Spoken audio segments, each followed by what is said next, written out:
is Graham Dinas. I'm going to run the point today, and I'm being joined once again by Austin Harrelson and Brendan Evers. How are we doing this morning, gentlemen? It's great to be back. I think I was a couple weeks off from the show. Yeah, life around the I'm holidays always gets here, busy, so I love it. except for that one It week when does. you weren't It here. does. But yeah,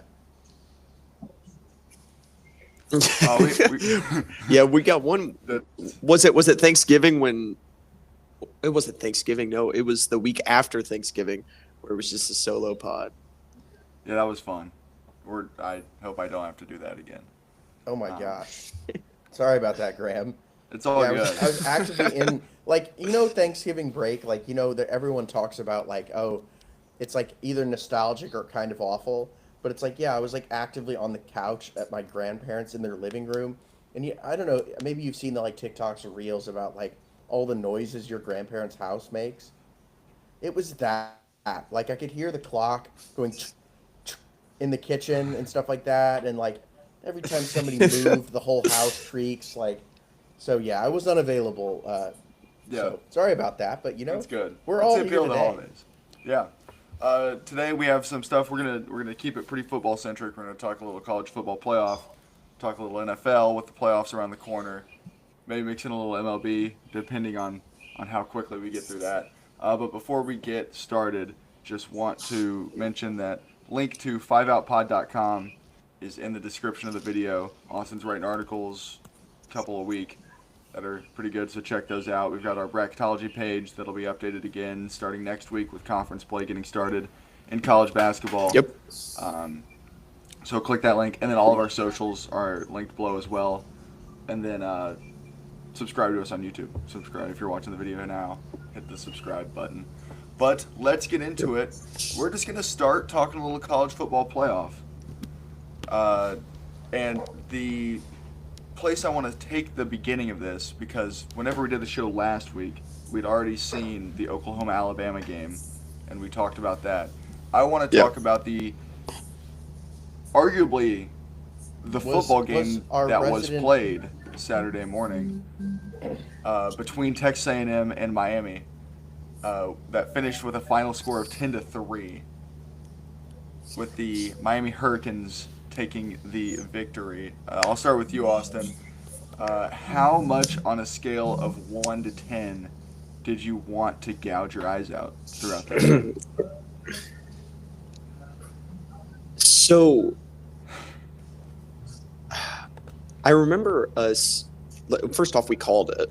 Okay, We did. we we said it could be ugly. And it was putrid. It was putrid. It was ugly. It was a horrible football game to watch. Um, I, if you're a Miami fan, you're just not excited. Like, yeah, you got the win, right? And obviously, that's all fine and dandy. Now you just have to go play number 2 Ohio State, and it's like they're gonna get pummeled. I don't think there's really any I saw the way yeah, I around saw the it spread is unless already 9 that at Miami half. offense can come in. Yeah, and it's like if that Miami offense can lock in. I mean, we say it I specifically say it every single week. This is arguably the most talented team in the country. They literally cannot put it together. Mario Cristobal sucks at his job. This team just cannot put it together. They've won a playoff game somehow, some way. They've done it, right? And I saw a lot of people were upset because they were, Notre Dame would have killed either one of these squads. And to that, I agree. I think Notre Dame would have won. I think Notre Dame would have beat either one of these teams. But I guess at the end of the day, Miami got the wins. So I don't know. That game feels like I don't know how to feel about it. It was like months ago at this point. Whenever Yeah, that playoff was a committee football put game. it was the football game that was played in the morning. Hey, give them but credit though. They did have to go on the road. Like I think Yes. more hate needs to go towards A&M for only scoring like 3 points or whatever. That's Right. well. The point I was getting to was the second to last college football playoff rankings when they came out after A&M dropped the game to Texas. I was in favor of dropping them below everyone essentially because they like aside from the Notre Dame win, they didn't have any quality wins in SEC play. Like they got to 7-0 by playing the entire bottom half of the conference, and then when they played one good team in league play, they showed up. They weren't as good as them, and so when the committee kept them at 7, you knew they weren't going to fall any further because they weren't playing the SEC championship game. Then that opens them up. They get a home playoff game, and they just looked like they didn't belong on the same field as well. Yeah. They did look like they belonged on the same field as Miami. That's I think reasonable to say, but against a That's not a like, good thing. That's not a against good thing. a playoff think caliber this brings team, they back- would have gotten. Yeah, This all circles back to your argument, Graham, about like the playoff. And it's like, okay, well, if we're letting in these 12 teams, then like we still can't get enough good games out of a 12-team playoff. Like we're still going to get some terrible football games. yeah. And There's, like there's those always were going to the be terrible relatively football games. close-seeded games. Like Oklahoma, Alabama, the 8-9 game is always going to be the best game of that early round. And then like the 7-10 should be your next best game. And it was terrible. It was not fun to watch. I will say it was awful football, but it was close. The other two games were not close, which we can get into in a little bit later. But I do want to move to the preview side of this and talk about the Ohio State game because they will play on New Year's Eve on Wednesday night at 6:30 Central in Jerry World in Arlington. Ohio State 9.5 point favorite, like you mentioned, Brendan. I think Ohio State is going to win this game by 3 to 4 scores. I'd say that's generous, or that would not be generous. Yeah. Like I think you're exactly right there. The Barring any craziness, right? Like it's gonna not be close. what we've seen from Ohio State last year, at least, is like even when they stumbled down the stretch, they came into the playoff well rested, and they just pummeled all. Aside from the Texas game, right in the semis, which was close for most of it, they just went through and they demolished everyone in their path.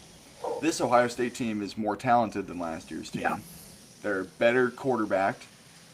And I think the defense is really what's significantly better. And I think they're going to have the horses to limit the talented Miami offense.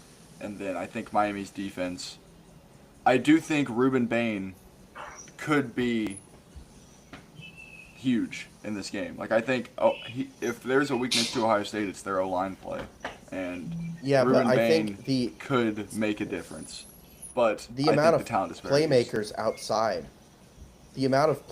outside of, or the amount of additional playmakers that Ohio State has on the perimeter, I think completely neutralizes any tiny little edge that maybe Miami has against Ohio State's offensive line. Like they still have Jeremiah Smith out there, and he's better than anyone they played the week before. So good luck. Yeah. Yeah, and that's the. Yeah, there's just a talent disparity. And unfortunately, Miami has to score, right? And that won't be easy. And they will not do that. They will not do it. It's all about. And you also just, like at the end of the day, Mario Cristobal is going to get outcoached 75% of the time that he and the Miami Hurricanes play a football game. Like that's just going to happen. We've seen it throughout the ACC, like throughout ACC play the past 3 years. He's just been outcoached, and now you're just like, there's just no way Miami comes out with this game. I will say, the difference between Ohio State whenever Ryan Day is letting them play and whenever he's playing ball control football is pretty substantial. Like they'll win games by 5 scores, or they'll win games by 10 points, or they lose to Indiana. So that's what I would watch out for, is if they come out early and they're not keeping their foot on the gas pedal and Miami is able to keep it a game. We've also seen them have special teams troubles down the stretch as well. So that's another thing to look out for with Ohio State. But that game's on Wednesday. in Jerry World. Let's move on to, I guess let's continue to work chronologically with next week's, or this coming week's games. So Oregon, who comes off the 51-34 victory over James Madison, will be traveling to Miami to play in the Orange Bowl against Texas Tech on New Year's Day at noon local, 11 a.m. Central. Oregon is a 2.5-point favorite as the lower seeded team. Graham, I actually don't know what to think about this game. I really Because don't either. I watched most of that game and then flipped over to the Bears game, Bears Packers, and then flipped back to this game when the Bears Packers I thought was over, and then flipped. That's just how it went last weekend. But here's the thing: Oregon's offense not stoppable. Like, they looked incredible. I don't know what that says about JMU's defense, but is JMU's offense that good that Oregon should have let up 31 points? And again, they're playing the Sun Belt, but they were a top 10 scoring offense and defense in America this year. And so I on the podcast last week said that I thought that JMU would be underrated. I think that I thought they were substantially better than Tulane was, even though they were lower seeded. That was my take coming in. And I will say, I think we were on a show, or I was on a show whenever you had that take, and you were not wrong. JMU definitely looked like the best non-Power 4 team in the playoff. they did score a lot of their points in garbage time, right? Like, it wasn't close at any point. Like, even though it was a 17-point game and they ended up covering the 3-touchdown spread, it wasn't like there was more of a backdoor cover than anything. But Backdoor with that being covers still said, count. they certainly were putting up a fight, I thought. And like the yardage differential, if I'm remembering correctly, I'll pull up the box score now. I feel like it was a lot closer than what you would have expected. Like, I think JMU ran a trick play early in that game that they weren't able to score on, but they were able to get into good field goal, or like at least field goal range, and then either they went for it on fourth and they didn't pick it up, or they missed the field goal. But yeah, both teams had total yardage. Yeah, I think they went for it on 514. fourth. Oregon 514, JMU 509. Like, they had the same yardage numbers at the end of the game. So yeah, I mean, they at least put up a fight, and I'll pose the question to you guys now. After watching the Boise State games last year and then these two games this year, where do you guys stand on the Group of Five playoff inclusion debate? Well, since Austin's not here, I'll just go first on this one. Yeah. The sentiment is right? Like, I enjoy saying, "Oh, Tulane made the playoff," or JMU, and I think JMU probably actually deserved it. But man, like, we just got some unwatchable games. That's the problem. It's like Notre Dame. You could make the argument. Right, that like Texas or Notre Dame really needed to be in, and that's valid. But I agree. I would say that both of those teams would have given us a better game. I mean, that's fair. I am still in favor of just in general, I am in favor of the league winner making their championship game. Or, yeah, if you win your championship game, then you should earn a right to play in the playoff. Yeah, and some of this could be blamed on the ACC too. Like, if they had just had a better tiebreaker system and put Notre Dame in the title game instead of Duke, this kind of could have been avoided.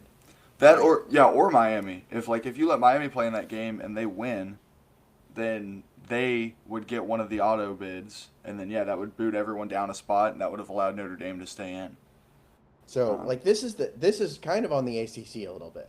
Well, what it is it's on conference realignment is what the problem is, because now that you have 17 teams playing football in the ACC, teams are going to have varying levels of difficulty, and their strength of schedule within their own conference is going to be different because you aren't playing the same teams. And now that you have 5 teams that are all going to be 6-2 at the end of the year, you do have to use these tiebreakers, and you're going to have to go down the list of tiebreakers because there are so many teams that you're not always going to get the two best teams in the title game. Yeah, I agree. And so that's what I think the bigger issue is. What happened? But What happened? Or at what point are we going to see conferences do like a top four playoff for the conference tournament? probably never, just because like the calendar wouldn't allow for it. There is something I'm just that throwing it out here. We already played till basically February. yeah, Why there not is add another week? there is an idea that I heard, I'm going to say last year, because people were talking about how weak Indiana's schedule was last year, and how they were like the most fraudulent 10-0 team, whatever. And last year they were. This year obviously they're not. But I think that these leagues should institute a flex schedule for their league play. So you have your first 5 conference games scheduled before the season starts, and you'll play those games in October and early November, and then your last 3, or I guess last 4 league games, there's like a pool of teams that you might play, and 2 weeks before each game is announced, the conferences will release the schedule for that week, and you'll be able to play teams that are on the same level as you, possibly. And then that would be a better way to ensure that the top teams in each league are playing an even enough schedule. And I really like that idea, but there's a lot of logistical work that would have to go into that, and like it's not something that I see being reasonable in the near future. That's actually kind of a cool idea. I don't know. I don't know how practically it would work, and you would always get the like it's unfair talk from the teams that get screwed out of it. They're like, we could have been playing, Michigan State this week, and instead you forced us to play Indiana. Like that sucks. It would have to be something that each league adopted at the same time, because then you would be forced with maybe a question where, hey, yeah, Texas Tech went 11-1 this year in the Big 12, but then hypothetically, let's say that Oregon ended up going 9-3, but that's because their last 3 games they had to play Ohio State and Michigan and USC, even though Texas Tech didn't have the same level of schedule. So I think, again, there are a lot of issues that could be worked out. That's another thing that, maybe when we're in deep college football offseason talk, I could write an article about. But let's go back to the game on Thursday, on New Year's Day, Oregon, Texas Tech. I'm still confused about Texas Tech in the way that like they haven't played the same quality of teams as often as the rest of the teams in the college football playoff have. But I think that they're equally as good as Oregon. This is, I think, the truest example of a coin flip game that we'll have in the playoff, is this Texas Tech Oregon game. I kind of wish that game was the standalone game. That'd be awesome. Yeah. I feel Because so that it has the potential to be a very, very good football game. Yeah. Both offenses, whenever they're clicking, are 2 of the best in America, as you'd expect in a playoff game. But that Texas Tech front 7 is arguably the best. Like, it's them and Ohio State have the 2 best units in America. And so, I think Texas Tech's legit. I do not think that they're a sleeper team. I think they are the 4th best team in the country, if not higher. Yeah, I'll be interested to see kind of how everything plays out there. The big question mark for me is, where does Oregon's defense come in? Because they have to play better than last week. But even though it was a backdoor cover, and maybe at that point they just got some, veteran guys, walk-ons in so that they could say they played the playoff. Like, there was moments in that first quarter where JMU had moved the ball considerably, and even though they ended up holding up and keeping them to a field goal attempt or a fourth down stop, they still moved the ball a little bit. And they're not playing JMU this week. They're playing a Texas Tech team that will convert those into touchdowns more easily. Yeah. So for me, it's about Oregon's defense. And for Texas Tech, the thought is, how does the bye week play into this? Does it help them? There was some discussion in previous years, or like last year, about how maybe that off week didn't really help because they were just a little rusty when they came out. Same kind of a similar thing that we have with the baseball playoffs. Yeah. But that might be the best game of the week. Austin, what are your thoughts? Yeah, watching the Oregon and JMU game last week, you can't play bend don't break defense against JMU and expect to beat a really good Texas Tech team. Like that's just not gonna happen. And so obviously, I don't know, because I'm thinking, obviously I have Indiana. Like Indiana's probably gonna beat Alabama, right? I mean, we'll just go ahead and I know we were probably going to talk about that, but we're all thinking that Indiana's going to beat Alabama, and so I don't know. I think touchdown. Do what? They're laying a touchdown. That's crazy. Yeah, 6.5 And- is. Well, I mean, that Bama team still sucks, and that we talked about it last week, and it's like they're still uninspiring. But I think a Texas Tech team matches up against Indiana a little bit better. I want as many good football games as possible, so I want Texas Tech to win, just so I can see another good game with Texas Tech Indiana. So those are my thoughts. We've seen Oregon play Indiana this year, and that was a good game. But yeah, so I don't know. I don't know. I think Texas Tech is going to win the ball game. I think they're going to win the damn ball game. I think that's the way I'm leaning too. It's going to be a ball game. It's going to be a ball game. All right, so next game, Rose Bowl, 3 p.m. Central, 1 p.m. local time in Pasadena, Alabama, Indiana. Like Brendan just mentioned, 6.5-point line in Indiana. Give me the damn Hoosiers, man. Give me the damn Hoosiers. This is the game where I think the only way that Alabama wins this game is if they play their A game and Indiana plays their B game.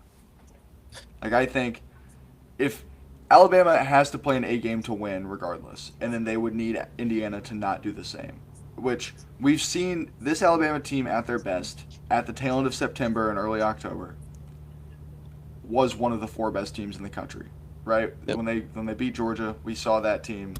That's one of the best teams in the country. Indiana has looked like that team pretty much throughout the year. Yeah. But if Indiana plays the same game that they played against Ohio State, and Alabama plays the game they played against Georgia, I think Alabama wins that game. I think that is the only path for Alabama to win in the Rose Bowl. Which it's on the table. Okay, you're talking about the first time they played Georgia. Yes. In my head, the I'm regular like, season game against Georgia. Graham, there's no fucking way you think Alabama's winning that damn game if they play like they did in the SEC Not championship. in the SEC championship. No. Well, but if Indiana plays Okay. if Indiana plays a little bit like they did in the Big Ten championship game, there is a door marginally cracked. Now, granted, Ohio State didn't play very well in that game, so it left. But Indiana did not play their best football game against Ohio State in the Big Ten championship game. But luckily, Ohio State forgot to pack the kicker, and they didn't play their best game. And I think both teams, didn't both Sayan and Mendoza turn the ball over pretty early in that game? Yeah.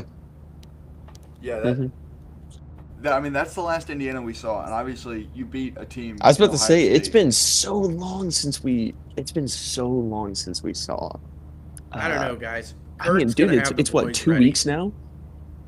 Dude, You he's know how- always got the guys ready. You know how I was saying, like, I don't know, maybe Texas Tech might be a little rusty. I have that fear is not there with me in Indiana. Kurt's had the boy. They probably been sitting in a film room, staring at a blank wall, just locked in, ready to be activated for like a week now. I will say that I think that there is sneaky an advantage to being the 3 or the 4 seed over the 1 or the Yeah. 2 seed. And here's why. Because if you are Kirby Smart or Joey McGuire and you're coaching Georgia or Texas Tech, and you know that the teams that you're playing are either Ole Miss or Tulane or Oregon or JMU, you can do essentially a full month's worth of scout work on Oregon or Ole Miss, right? You know that Yeah. that's the team you're going to play. Whereas if you're Kurt Cignetti in Indiana, you've been hedging. You've had a foot in the we might play Oklahoma, we might play Alabama. And then, I don't know how much scout work you're doing prior to this past week, but then you get into this week, you have 1 week worth of, or I guess 10 days worth of prep for an Alabama team that at the drop of a hat could turn into a top team in the country. But again, I just feel like the team that I've watched play from Alabama has not put together a full 4 quarters in 3 months. And so I will continue to bet on Indiana. But I just want to put it out there that I do see the outcome in which Alabama wins. In case of when they do, I can be right. There's either way. definitely a path. There's Shut definitely up. a path for sure. Oh my! I will be You at know my what? I will You be can at clip- my local. You can clip this. If Indiana is not losing this football game, this is the game where once again we're all being like they have to prove they're legit. No, Alabama. This Alabama team is not the Saban Alabama. Okay, Indiana's just the better team, and they have not played like a subpar team literally once this year. They've had maybe a tiny hiccup against Ohio State, but they still won the damn game. So who cares? No, I would be. I'm gonna just be sad if I'm wrong, but I'm not even opening the door to the fact that Alabama could win. Yeah, I'm keeping the door open. That's all I'm gonna say. Hey, I'm playing both sides so that way I can. I'll be always- rooting with the rest of Graham the is IU sitting on the fans. fence here, so we can fall either direction Exactly right. and be right. And I'm playing you both know what sides. we call that? That It's is always a coming out on cop out. top. Sure is. And then the evening game in New Orleans, Georgia is a 6.5 point favorite as the 3 seed against the number 6 seed Ole Miss Rebels, who are 1-0 under Pete Golding thus far. I think this is I guess Ohio State Miami I think is the easiest game to predict. This is the second easiest game to predict. Georgia's going to win this ball game. I'm fairly confident in that. Yeah. Yeah. Is that Well, yeah. I don't have Unless- much. I don't have much to say. But okay, here I do have a question for you guys. This is the same line right now as Indiana, Alabama. Do you think this has more of a chance to be a blowout than that? Because it is Georgia minus 6.5. That's Like, do you think this is a bigger opportunity to be a blowout? It's interesting because I feel like maybe no. I think Indiana has less of a chance to win than Georgia does, but I think they have a greater chance to win in a blowout than Georgia does, if that makes sense. I think if Indiana wins, I do think I think they'd cover. But I see more outcomes in which they lose. Whereas Georgia, they can win the close game. They've done that this year frequently. They did it against Ole Miss 2 months ago. But I could see them winning in a blowout less often. That's kind of my prediction, or my take on the question. That's kind of the same thing. Did we not say the same exact thing about Tulane and JMU last week? Yes. It was picture perfect, the same exact thing. It was we see there's just We thought Tulane had a better chance to win because of the uncertainty with the Ole Miss coaching situation. But looking at the lines, we thought JMU was going to more likely to play a better game yeah. and cover. was kind of our takeaway on those. Man, we diagnosed absolutely killed it. we diagnosed the JMU Oregon side of it. Tulane did not have a chance, so we were wrong there. But They were only down 14 and a half. Right? Yeah, but there was definitely something. Then it turned into a whole lot of nothing. so we're as a unit saying that the four best teams, the top four teams, Yes. are going to advance. That's kind of our stance. I will say And if there's an upset, it will be Oregon. I think that's how Yeah. I feel. If Yep, there is I a agree. non-top 4 seed, it's just going to be Oregon. which is a great vouch for the 4-team playoff. Like this year's 4-team playoff would have been excellent. We had the perfect it 4 would have teams been awesome. for it. But I will say, I loved the 4-team playoff, but occasionally we had bad semifinals with that. I just love that we got home playoff games. I think that's awesome. Yeah, I think Like yeah, even I though agree. like Ole Miss had to play Tulane, and Oregon was playing JMU at home, like Alabama Oklahoma, a conference game as a playoff game was awesome. And even though like the environment, like A&M's going to have a good environment, even though the game was horrendous. And by the way, this is totally off topic, but we got another game day of the Texas A&M police account on Yes. game day, and that's peak. Okay. Yeah, Saw police top dropped 10. dropped 2 Trulies, said they were water, produced fake ID or something like that. Like all of it, great. That's a top 10 Twitter account. I think it's up there. It's one of consistently funny stuff from that page.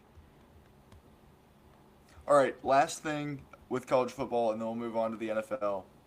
Kyle Whittingham has been hired by the University of Michigan to be their next head football coach after previously announcing that he was retiring from coaching. I really like Kyle Whittingham, and it's frustrating that he has been hired by Michigan, by a place that I despise so much. I agree with you. Damn it. Like, how did at the end of the coaching carousel, Michigan has this like tremendous scandal, right? And then all of a sudden, an A-plus coach just magically appears on the board for them. He is such I feel like he's gonna do wonders for the culture of that lot. Because if they made the wrong hire after Sharon Moore and after all the, stuff that's gone on the past 5 years, if they made the wrong hire, this I felt like could really snowball, and they could potentially bottom out as a program in a 6-6 way, like they probably were in the early 2010s. But with this hire, I think you are setting the floor really high. Like you give Kyle Whittingham Michigan resources, he won't be worse than 9-3 at any point. I just don't see how that happens. The only thing that I could say is that if he was completely thinking about retiring, I don't know, maybe his the gas pedal can go as far. He's checked out, yeah. But maybe too, like he is going to be facing more stiff competition than he was at Utah, because the Big Ten is just a better conference. But he has more resource. Well, I say that, and I think Utah had some ridiculous private equity cash infusion or whatever. I don't know. I think this is absolutely the kind of hire though that can stabilize the ship, because that thing was rocking, and it Yeah. could have tipped over. Exactly. And And it's a 5-year deal is what that's the surprising aspect of it to me, because like we said, he was retired from Utah, and he's do you 66 think- years old. Do you think he's going to just have this contract and then turn it over to the next guy? Like, is that the plan here? I mean, I was think- the conversation we need you to come stabilize the ship, then you can retire. Yeah, if so, I think it's a smart move. I don't know if Kyle Whittingham is going to keep Michigan at a relevant as a national championship contender, but he will certainly have them in the conversation every year, and that's really what they're interested in. I would say is is Michigan wants to be relevant in the conversation, people Yeah. talking about I- them. I saw like a funny like gag like post yesterday that was like, yeah, the prerequisites for the Michigan coaching job were uh, don't do inappropriate things to women and like college football. And so it's like, and it was like Kyle Whittingham only follows 11 women total on Instagram, and all of them are fully clothed or are in his family. Yeah, So I really like it. Yeah, it's a shame that he's there. I think it's a good hire. Now, here's the interesting thing. That Utah team plays a bowl game on the 31st. Yep. There's already been talks that his OC's coming with him. I don't know which other coordinators are leaving. But that might screw Utah a little bit for this bowl game. And I think they would be like I saw that they were potentially wanting him to be heavily involved with Michigan's Citrus Bowl prep. So how does this play Yeah. into the two bowl games? Yeah, and those bowl games are happening at the exact same time as I'm looking at the schedule. Texas plays Michigan in the Citrus Bowl at 2 on New Year's Eve, and Nebraska plays Utah in Vegas at 2:30. So, You know, and in the circles that I follow, the Husker fan base is celebrating this because we all knew we had absolutely no chance of winning this football game because I think we were like 14-point underdogs. yep, according to DraftKings, you guys are still 14-point dogs. Which somehow, with the head coach leaving and the offensive coordinator leaving, and nobody really leaving for Nebraska, we're Aside still. from the quarterback, right? Which he's hurt. Well, but He's he been was hurt, so he wasn't going to play anyway. Yeah. Who knows? Maybe we'll see a whole swath of people enter the transfer portal, and it'll give us a chance. Yeah, I mean I'm very curious to see. Like that, those will both be bowl games I'll be watching. I don't know, like bowl season thus far hasn't really caught my eye, but I think this coming week, You're saying you didn't watch the Scooters Coffee Frisco Bowl, I did not. I didn't know Scooters Coffee was the sponsor. or they took a cold brew bath. The Ohio Bobcats did. Oh, the New Look Bobbies. Yeah. I watched some of the games yesterday, but not super intently.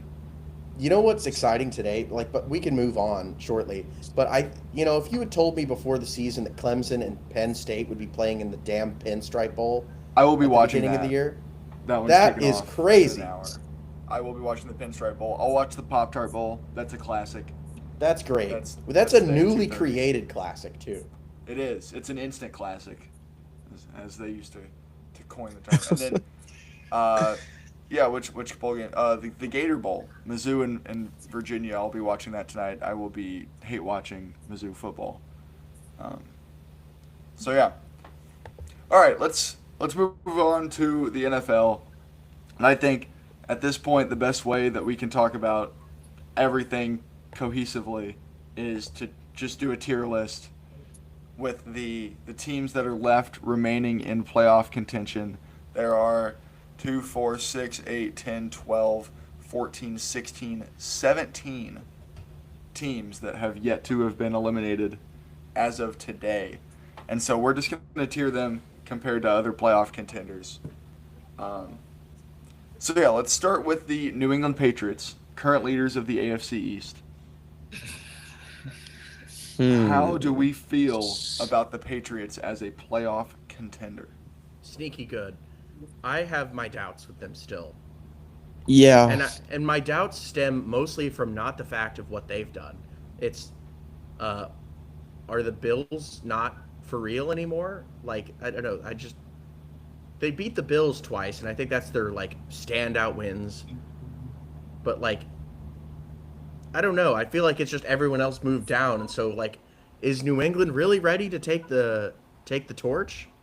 Their schedule has, even like through 16 weeks, they have not played a lot of high quality opponents. They did get a good win last week on Sunday night against Baltimore. But again, we'll talk about Baltimore here in a second. But that win may not actually be that impressive, all things considered. So Yeah, like do I like the Patriots more than I do the Jaguars? Like is there a There's more to substantial believe in. is there a gap, right? And I I don't because Trevor Lawrence has he came back down 28 nothing in a playoff game and just won a playoff game. Like that's happened. Trevor Lawrence has done that. This Patriots team, man, they lost. I don't trust them against the Steelers in the postseason. I wouldn't trust them against the Jaguars in the postseason. I wouldn't trust them against the Texans in the postseason. I'm like, I don't think that there's no substantial gap between any of the AFC teams right now. I just I don't think that there's a huge gap. Maybe with Buffalo. Um, Buffalo is the only team in the AFC that I look at and I say I 100% know what I'm going to get out of you when we get into the yeah, playoffs. yeah, Outside of that, everything is still up in the air this season. yeah. I agree. So let's move on to them. Where are we going to put Buffalo? Sneaky not ass. Maybe Mm, sneaky good. I think like they've got to be on the same level as the Patriots. Like there's just there's just no way. I mean, dude, Buffalo has is playing like if we take a look at Buffalo's schedule compared to New England's schedule, it's night and day. It's insane the difference. I mean, I trust Buffalo more. I trust Josh Allen more. Josh Allen, this team has been there. They've haven't won the damn games, right? But they've been in the games, and so yeah, give me. I think that they're on the same level as New England for sure. I can agree with that. I had a point I was going to make. I just forgot it. I I may remember it at some point with Buffalo. But moving on to the Pittsburgh Steelers, who are led by 42-year-old Aaron Rodgers, and are genuinely do not know how I feel about this team. they are one Like, win away from clinching the AFC North. And I think that says a lot about that division. yeah, yeah, no, that's and true. a lot of like the other two teams that you expected to be competitive have been hamstrung with quarterback injuries. But Yeah, the Pittsburgh defense at the start of this year was an putrid. extremely weak unit, and like they were moving Jalen Ramsey to play in the Safety. rover safety position because they didn't have any depth in their secondary outside of Yeah. like they had a few corners. But that defense has really turned it up the past couple weeks. Like they've Yep. been a strong unit, and obviously we've got the T.J. Watt injury that we're keeping an eye on at this point in the season.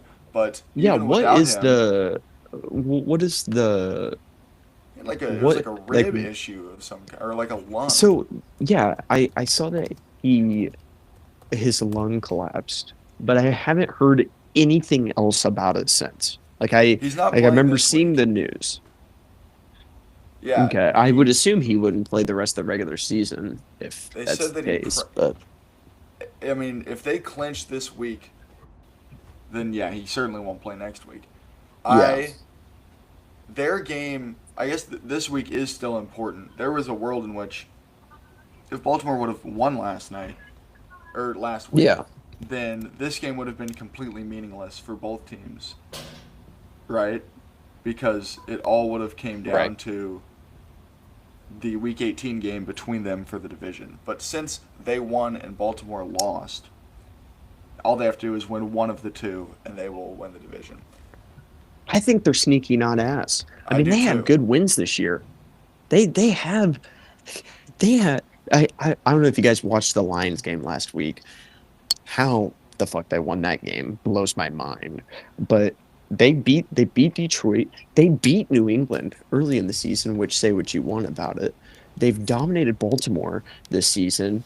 Like they have They have good really wins. good wins. Hmm. I They agree. really do. No, yeah, it makes a lot of sense. I would put them in sneaky not ass. The only thing that would hold me back with the Steelers is like they play in the AFC North, and that division Yeah. hasn't been great.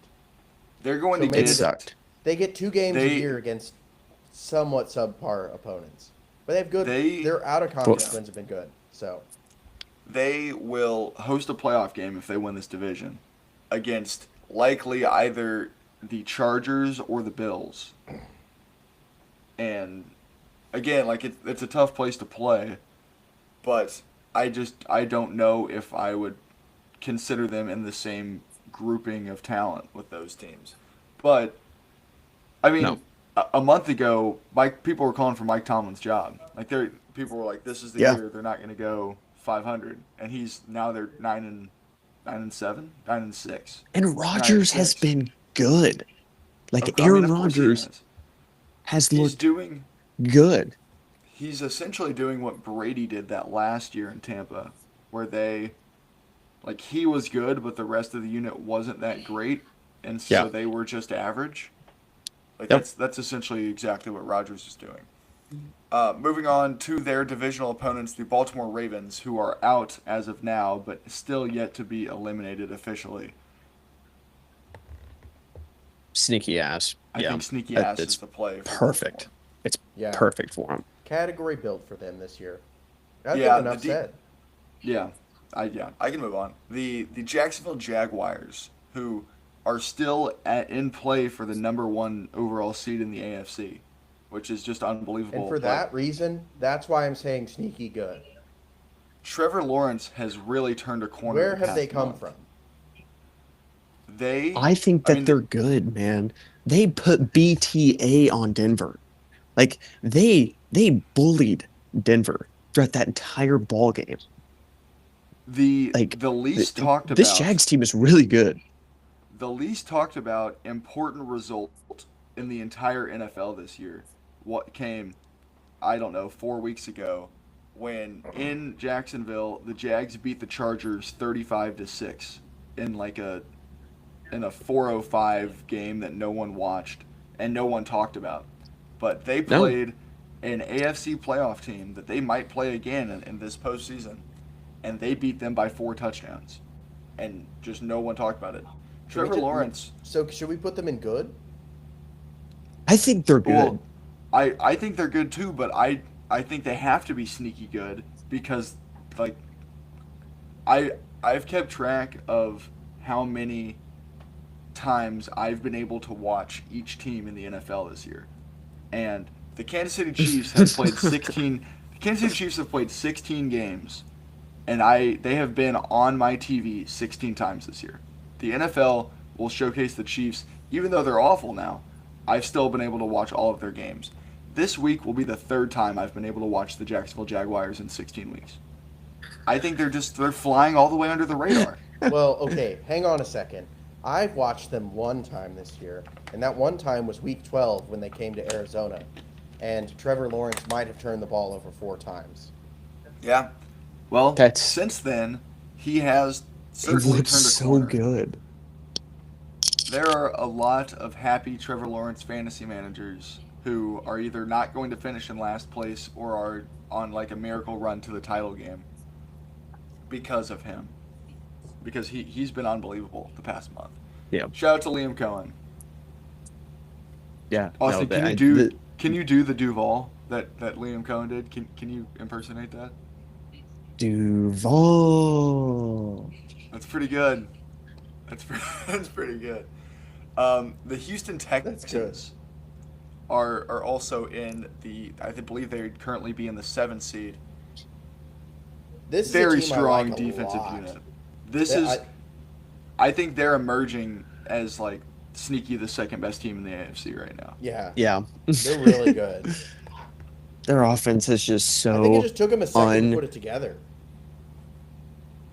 They're I don't trust their offense. I mean, it's like, They've got to play like their the Iowa O-line is- of the NFL. yes, like literally, as long as they can, like, their defense is going to keep them in every single game that they play. It doesn't matter who they're playing, right?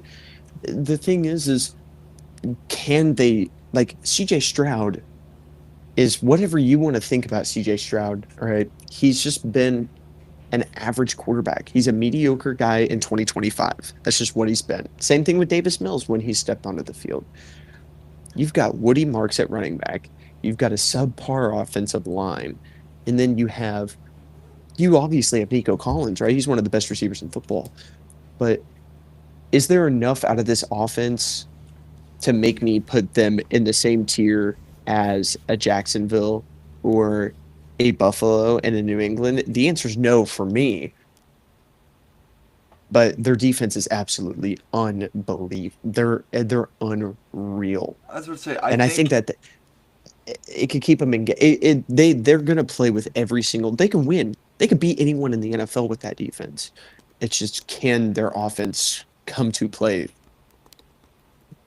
well, I mean, the Denver defense is very similar in their levels of production. Like this Houston defense has been unbelievable. Denver's right there. Do you trust the Houston offense significantly less than you trust the Denver offense? Because I would say playmaker wise, they have a very similar profile. I would like. There's not a significant gap between both offenses, but I'm still trusting. I would still now. Who would I rather trust in a playoff game? CJ Stroud or Bo Nix? CJ Stroud. He has I won agree. playoff games. He has been there. He's done that.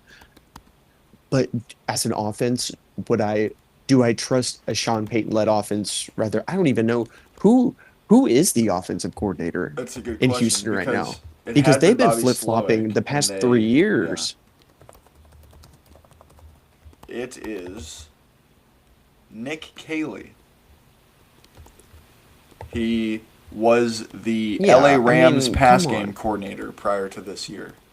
So he has I'm credentials. trusting a Sean Payton led offense. At this point right now, I'm trusting that Denver offense over what's in Houston.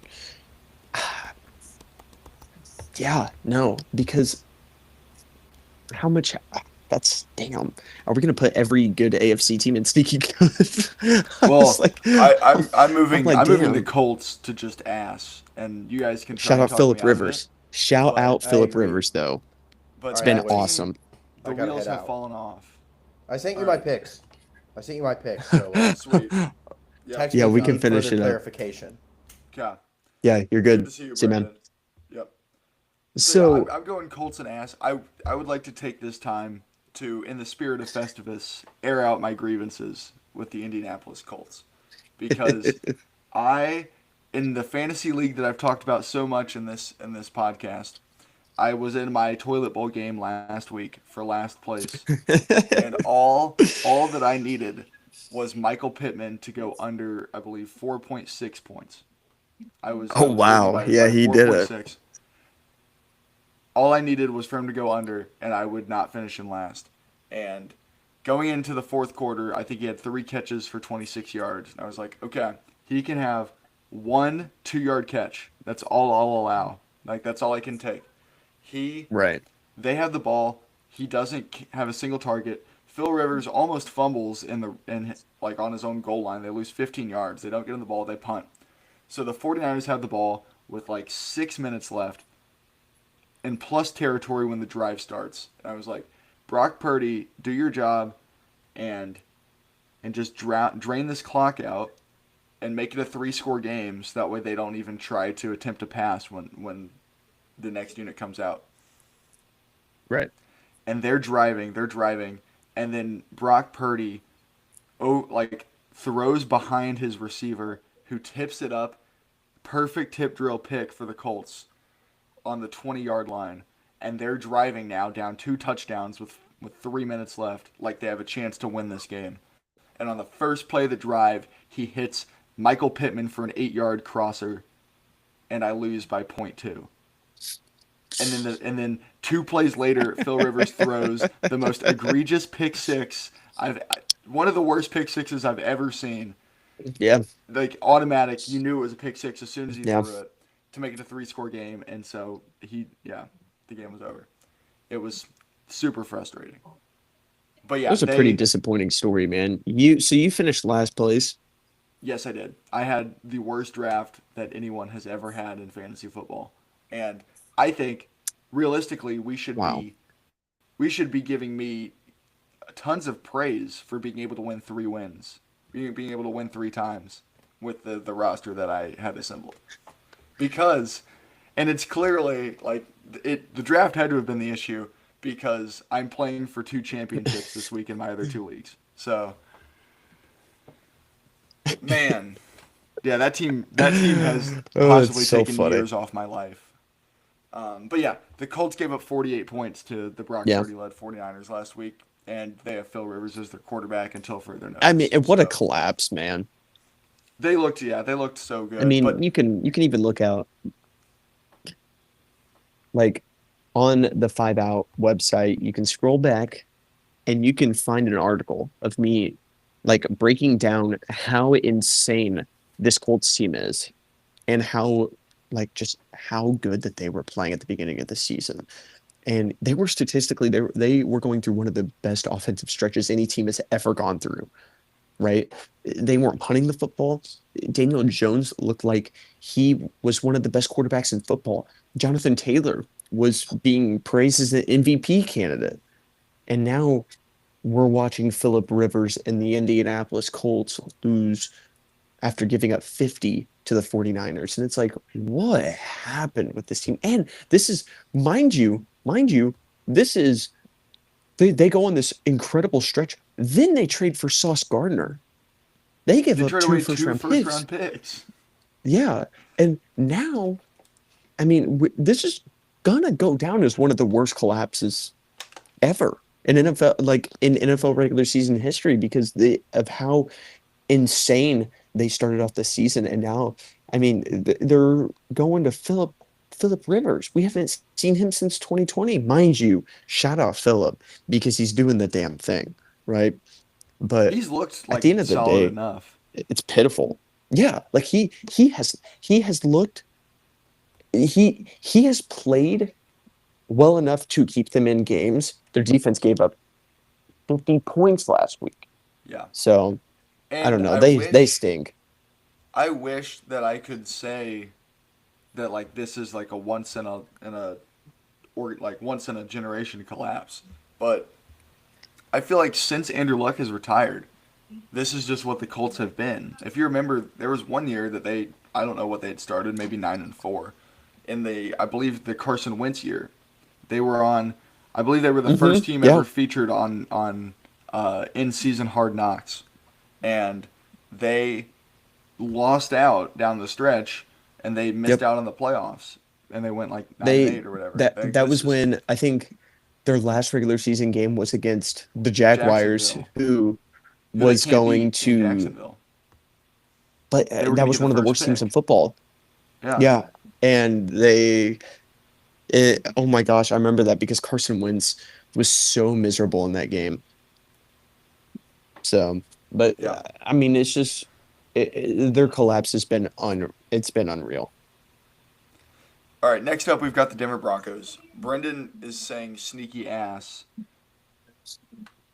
I am not. I think I'm going to keep them with the rest of the AFC because I just have like we made the point with Houston. Like them and Houston are virtually the same team to me Yeah, at this point. it, And so they're way too similar.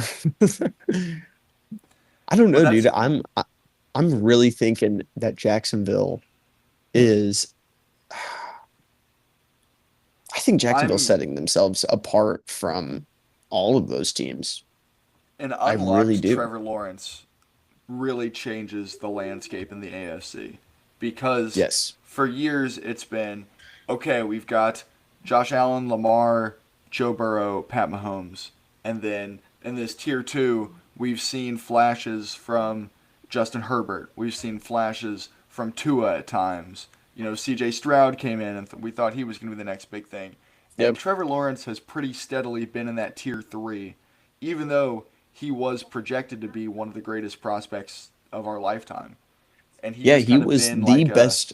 I think he's probably a top 3 high school recruit ever. Like, Yeah. I mean, he and I mean, after his freshman year at Clemson, he was going to be the number 1 overall pick. It didn't matter who had the pick, you know.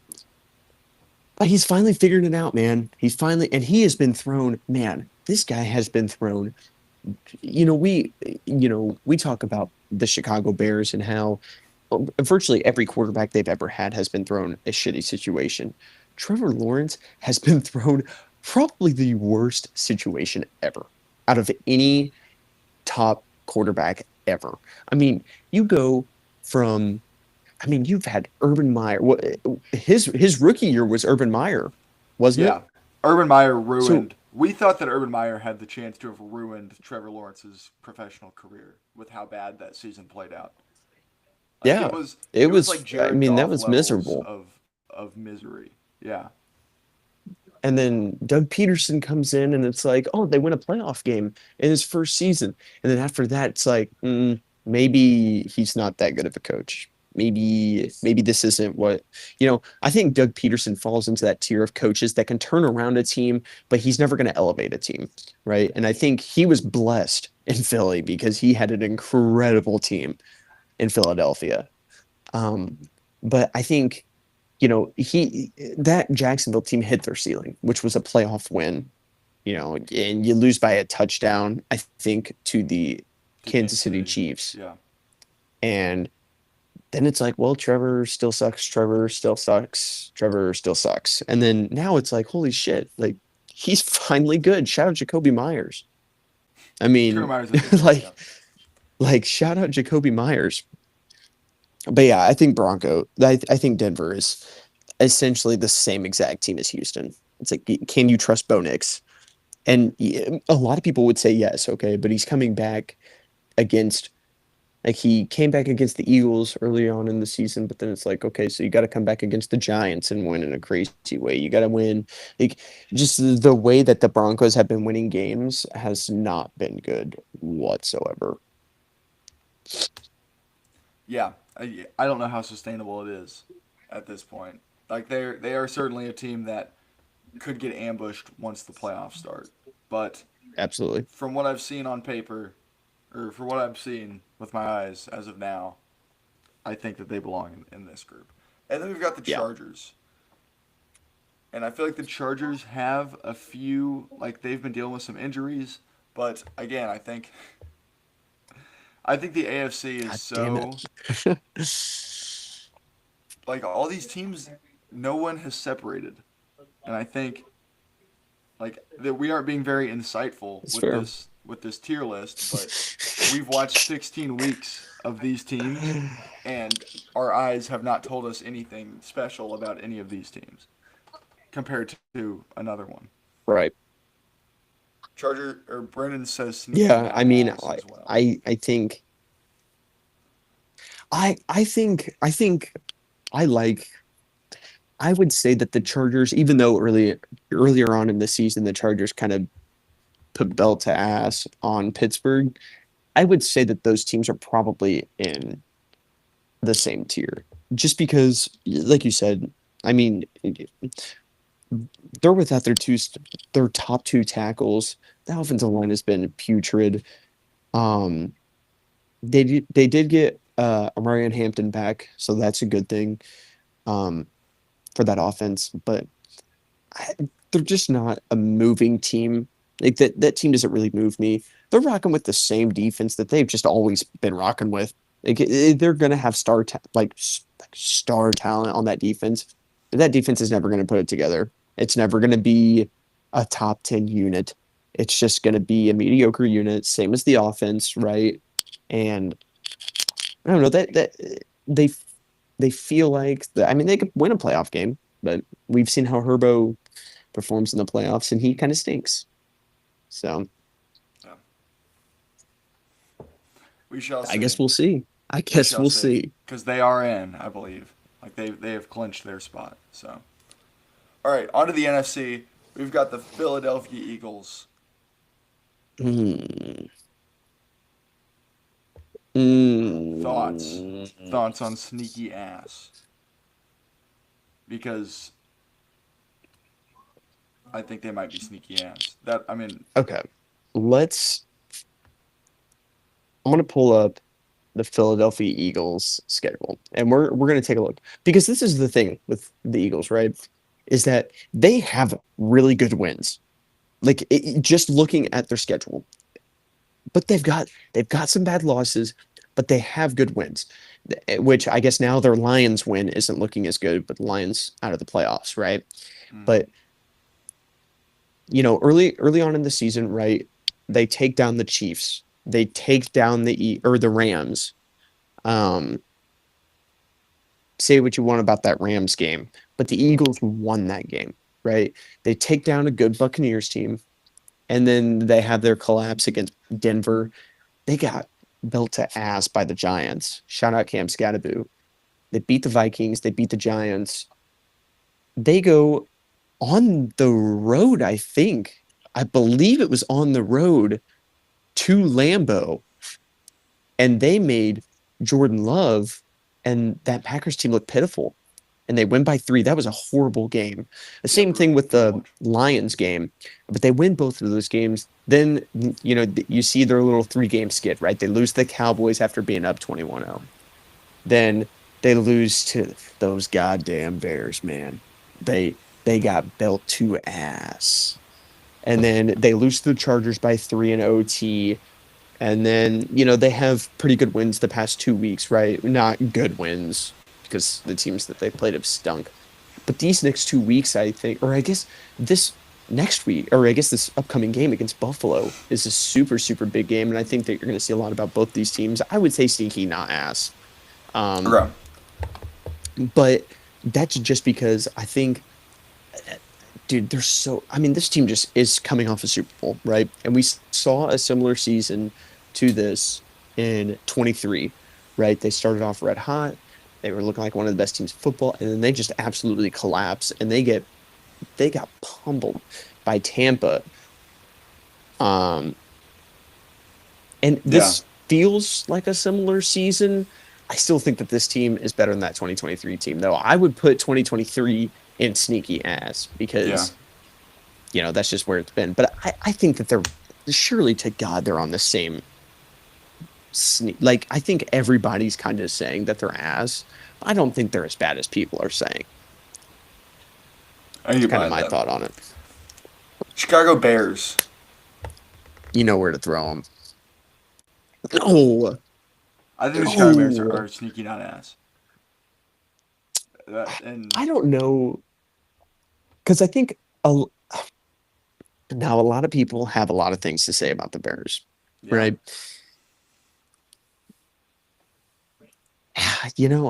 And me as a fan, still super confused about this team, right? They go on the road, they beat the shit out of the Eagles. Like, I mean, they dominate from start to finish. They lose by a touchdown to a fully healthy Packers squad. Not fully healthy, okay? Well, healthy enough, right? They have Micah, they have Jordan Love. Mm-hmm. They lose by a touchdown, game-sealing interception. It's great game. I think everybody realized then, like, holy shit, the Bears. Like, I think the Bears are a really good football team. Then they come back home down. I don't even know what to think about this most recent Packers game, right? But I think now you're starting to realize the identity of the Bears, right? Which is we're going to get the run game going. The run game's going to work regardless of if you want to stop it or not.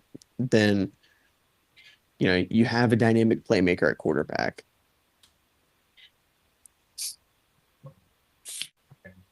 I don't know. I don't know where I want them. I think that the second half comebacks, the late fourth quarter comebacks, are it gives people room to say the Bears may not actually be that good, but I think they are good.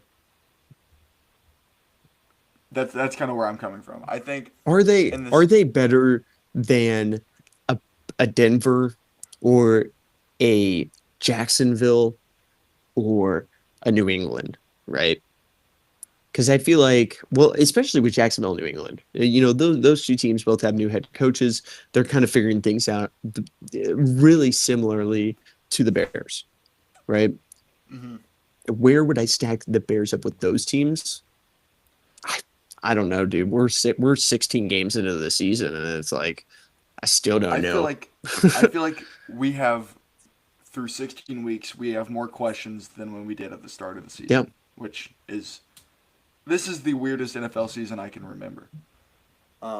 But maybe this is just coming from the stance of like I root for the Bears.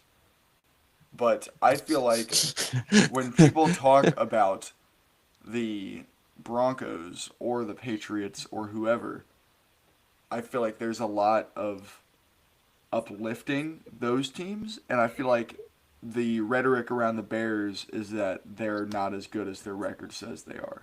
Like I Yeah. feel like that's why I'm putting them here. Even if the teams themselves are all in the same grouping, Yep. the rhetoric around them is different. I agree. Yeah. Now comes I'll be maybe- okay with that. maybe, and I'm not saying yeah. Like again, these tiers are not reflective of how good we think the teams are.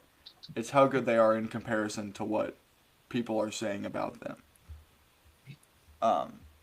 The Green Bay Packers. This is maybe the most interesting team to tier on this list, I think. I think a fully healthy Packers team is that's a really good football team. Yeah, I think I that think they're would just be probably good. they're probably a top 3 team in the NFL, let's be honest. But that has a lot to do with Micah Parsons. Now you've lost Micah for the season. And you saw what that team was like last year without a guy like Micah on the defense, and you kind of saw how they, just really fell apart when the postseason came around, right? It was just not a lot of good wins throughout the regular season, and come playoff time, they were outdueled, right? I think that without Micah, They looked really good defensively without him against Chicago Yeah. for Yeah, pretty but much all see of then- 4 quarters. then it's like, I don't know. Who do they have? Who do they have this upcoming week? Ooh, they have a good game, I believe, this upcoming week against the Baltimore Ravens. They do. Yes, Okay. that's Oh, they tonight play on today. Peacock. They play That's tonight. Holy Yep. shit. Okay. That's going to be a big game. I think that's going to be a humongous game. Obviously, Green Bay's clinched, but I think if they lose, I think Chicago Wins the division. Yep. has the We'll get division in into the bag. Clinching scenarios at the Um, after we're through with tiering. This is going to be a big game for them. Right now, though, honestly, maybe I'm biased, right? I'm going to say sneaky, not ass, because I'm looking at. I think that they still have a lot of similar questions to the Bears, and the thing is, I mean, they're different questions, right? Because a lot of theirs have to do with injuries, and can they perform outside of those injuries? With Chicago, it's just are we good? Yeah. Are we actually good? Mm-hmm. And so yeah, I put them. But if they come out there against Lamar and they go out there and let's say Lamar play that tonight? defense looks incredible. I believe so. Continue your point, and Let me. I will look at it. Oh no, never mind. Yeah. Snoop Huntley time. He is doubtful. So this is not a big game for the Green Bay defense. I guess if they look really bad, right? I mean, we'll just see. We'll revisit this come like next week or when the playoffs start. We could re-look back on this. But yeah, that's where I want them now. Carolina Panthers. Hmm. Do we think sneaky not ass? They got a big time win last week against Tampa. Yeah, Like, but you they- gotta they- think, man. They stink against bad teams. Like they That's- stink against bad teams. The good news for them is they will not have to play any bad teams in the NFC playoffs. And So I think that they that's a don't good play omen. bad teams the rest of the season, if I'm not mistaken. I don't know. Yeah, they play Seattle this week and they play against Tampa again next week, I believe. So But I will give a lot of props to Dave Canales, bro, because Bryce Young against good teams looks good. He looks like shit against bad teams. like I would say honestly, I don't know, man, because they looked really bad against the 49ers, but then they go out, they beat the Rams. They look really bad against the Saints. They go out and beat the Buccaneers. They beat the Packers, but they got BTA from the Bills. They beat the Cowboys, and they barely squeezed by the Jets. They're the I most think that this confusing team to team, profile in the NFL, I think. I think they're sneaky ass. I think they're sneaky ass. But Okay. I'm not willing to go because I against that. think that, man, the NFC is so loaded. Holy shit. Uh, I would I put Tampa think Bay on the same tier. Yeah, I would too. I think Tampa Bay, the wheels have fallen off for them. I think they are in a very similar spot as Baltimore is right now. Yeah. Obviously, they still have their quarterback, but I'm not entirely sure how healthy Baker Mayfield is And because, like, just watching him you play, Emeka Ibuka has looked horrible. he The yeah he like has he not started off finished the incredible, year. and now, yeah, you dealt with a lot of injuries at the running back position. You didn't have Bucky forever, and you haven't had Mike Evans. You haven't had Chris Godwin the entire season. In how much of that is on Todd Bowles? I think a lot of it is on Todd Bowles. I think a lot, and but yeah, I don't think they're any better than the Panthers. To be honest, I don't Mm, think. I think that they're sneaky they've come ass. I down to think it's a earth. good Yeah. spot. All right, stop me if you have a problem with any of these. Nope.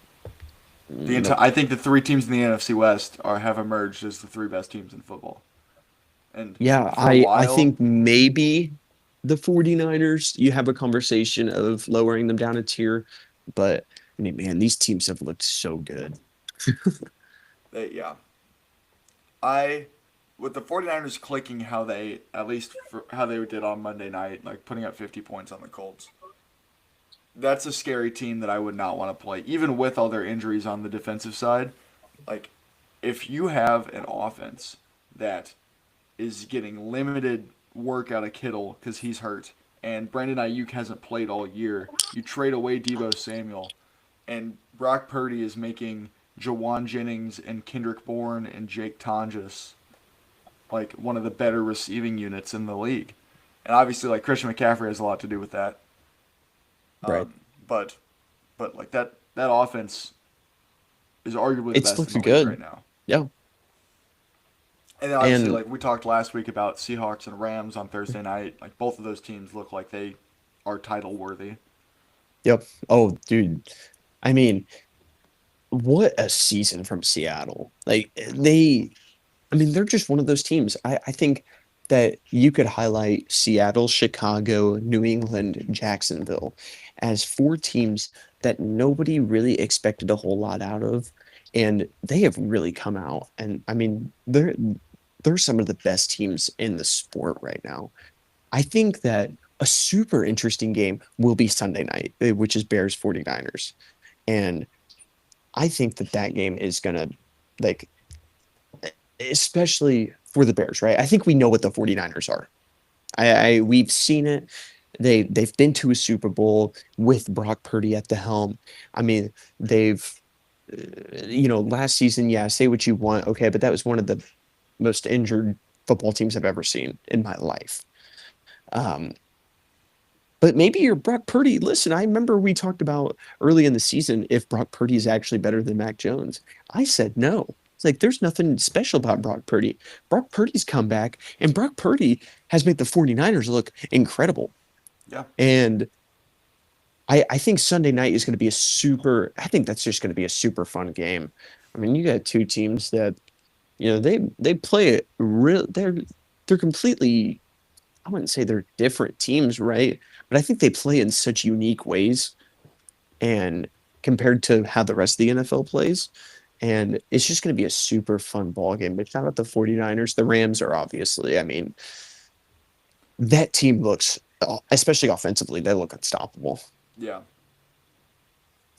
So I No like Devontae that. Adams this week again. I believe he's going to I probably mean, sit out until look at how postseason. Puka played in his absence. I mean, even Yeah. after all the shit that he did, shout out Lance Thomas for his comments on Puka Nakua last week. Um, but he comes out, and I mean, I think that, and you know what, a big thing is looking at the Rams and Seahawks. They have two of the best receivers in the game. I mean, they're in a tier of their own right now. Yeah. I would say personally, Puka is the best receiver in football, Yeah, I'd agree with like that. Lance said last week. And but then Jackson Smith and Jigma, I mean, he's incredible too. The NFC is just, I think the NFC is a very top heavy. I think they're very top heavy, especially right at this moment. I think fully healthy NFC is a little bit different compared to the AFC, but I am so excited for the NFC playoffs. Like just on the NFC side of the bracket, it is going to be so unbelievable. It's going to be so much fun. Some of the Yeah, best teams in the sport. absolutely. So that will do it for our midweek 17 tier listing of the NFL playoff contenders. Now I'd like to transfer over to the clinching scenarios in the NFL this week. Starting with in the AFC, Denver can clinch the number one overall seed if pretty much everyone loses. That's a lot to ask for. Uh, Yeah. but they will clinch the division with a Texans win this afternoon over the Chargers. So there's that to look out for Denver in the one seed. The Jags can clinch their division with a win or tie if Houston loses to LA this afternoon as well. So a lot of playoff, obviously a lot of implications at stake in that Houston Chargers game this afternoon.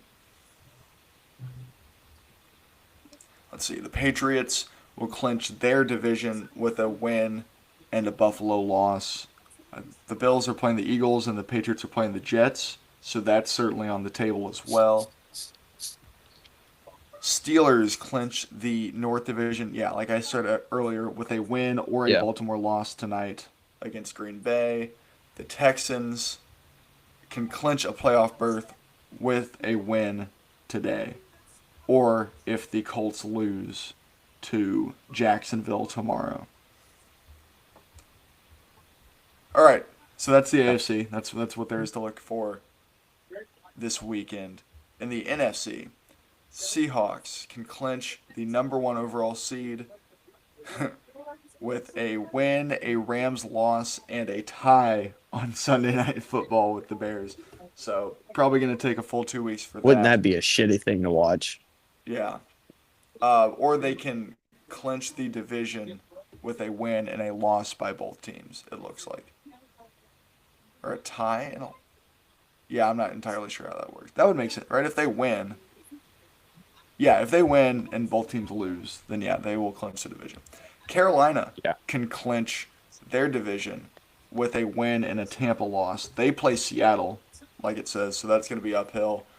Tampa We're this big week... Carolina fans tonight. Big Carolina fans. Tampa is playing Miami, so that will be a tough way to clinch. Yeah, so the Bears clinch the division with a win or a Green Bay loss. Simple as that. Golly, man. And then What? I Green mean, Bay unfucking real. Green Bay clinched on Thursday, on Christmas Day, with the Detroit loss. Max Brosmer has let the Packers into the playoffs. So that's everything to look forward 51 to this week. passing yards, man. I mean, oh my gosh, the Vikings, they just are such an infuriating team. Such an infuriating team. Hey, you have to give props to Brian Flores. He turned the Lions over Yep. 6 times, right? Like that's Yep. he is, I would argue, the best. He might be the best coordinator in football. Just for like, as Yep. for like, he might be the best at his job. So Maybe yeah, let's see. Clint Kubiak Yeah, in Seattle. there are other Maybe. guys out there that you could make Right. the argument for, but Brian Flores, year in year out, has done tremendous things with solid but not world-beating talent. Right. Okay, so some of the lines this week and the important games. Chargers are a 1.5 favorite this afternoon at 3:30 on NFL Network against Houston. The today's games, both over-under lines are under 40. That one's at 39.5. Tonight's game, which will likely be Malik Willis against Tyler Huntley, is at 38.5. There are legit playoff implications for a game being quarterbacked by Malik Willis and Tyler Huntley. And that's what the NFL is. And absolutely electric. Yeah, Malik it's Willis just you looked don't good want your last team week. to be that team. Yeah. Like it happens every year. Yeah, was Malik that Willis- due to there's a lot of questions to that. Is it Malik Willis or does the Bears defense just kind of does CJ Gardner-Johnson kind of fucking suck? I'll tell you which one it is. It's CJ Gardner-Johnson. Yeah. The Bears defense is one of the more confusing units in the sport because they're so opportune. They do a great job of forcing turnovers, but all the numbers and underlying metrics would point to the fact that they're just not that good defensively. But Yeah, but you know what? Who the fuck cares? Yeah. Who the fuck cares whenever you It's have about the 11 humans. fucking wins? it's about the humans between the field, and that's really what it's about. Yeah, who cares about the numbers, right? The Jags are 5.5-point road favorites against the Colts. I think I would take the Jags to cover 5.5 on the road. I think that's I'd probably take the Jags to cover 12.5 on the road, but they're playing their best ball that's right where now. we're at. Certainly. yeah, Seattle and they're Carolina playing unreal. is a very interesting game at noon on CBS. The Seahawks are 7-point road favorites in that one. Again, Carolina plays to their level of their competition. So, Dude, they are such a unique football team. And like, if you look at their depth chart, shout out that I don't know who is coordinating their defense over in Carolina, but man, whoever's doing it has done such a good job of preparing against the top teams in the sport. Like, it's just unreal what Carolina's done this season. And they're such a funny team. Like, they're just that team that, they kind of suck, but they're kind of good, and they kind of just stick around. And they play in a favorable division, but they've lost to the Saints twice. Like, this is not a team that's blowing out everyone in their division. No, except the Falcons. They haven't given themselves they're the best opportunity. Like they are doing it despite some of their outcomes. They're saying, "Man, we're going to lose to the Saints twice, but we'll beat the Rams. We'll do it." Hey, Tyler Shucks. We don't need to get on that conversation. Not ass. Unreal, by the way, that's the case. Yeah, well, I mean, he came in as a 26-year-old rookie. You should hope that he's able to play at the level of a 26-year-old. That's insane. Philly Buffalo, the America's Game of the Week in the late afternoon window tomorrow. The Bills are 1.5-point favorites at home. Yeah, which shows that Vegas still respects Philly. Which the AJ Brown stuff with his wisdom teeth. No, I have not seen that. I don't know if he got his wisdom teeth pulled or if he was like wanting to this week. But I'm assuming that's I don't want to miss a playoff game move by him. But just like a lot of weird stories coming from Philly this year that's the main reason why I'm not willing to get on the bandwagon. Is like, but I will say, odd stuff. Saquon Barkley has looked like vintage, as in last year. Saquon Barkley, he has looked really, really good the past few weeks. He turned it up last week for sure. Yeah. And then obviously Sunday night football, Bears are 3-point dogs in Santa Clara against the 49ers. I mean, when the fuck are they gonna learn, man? When are they gonna learn? The Bears don't lose. No, let's not do that. They lose a lot. Okay, like I don't think I'm ever gonna change my opinion on the Chicago, like a legitimate opinion on the Bears until they win the Super Bowl, and I'm still probably gonna be like, man, this team still kind of sucks, man. I mean, I don't really know what to do with them, but once again, shout out the Bears, bro. Need a win tonight. And that's crazy is that the Bears are still in play for the number 1 seed in the NFC. Like they're still very much players Oh yeah. and unreal Shout stuff. out. Shout out Ben Johnson. Man, that guy can coach. Man, that so guy yeah, could do a lot of things to me.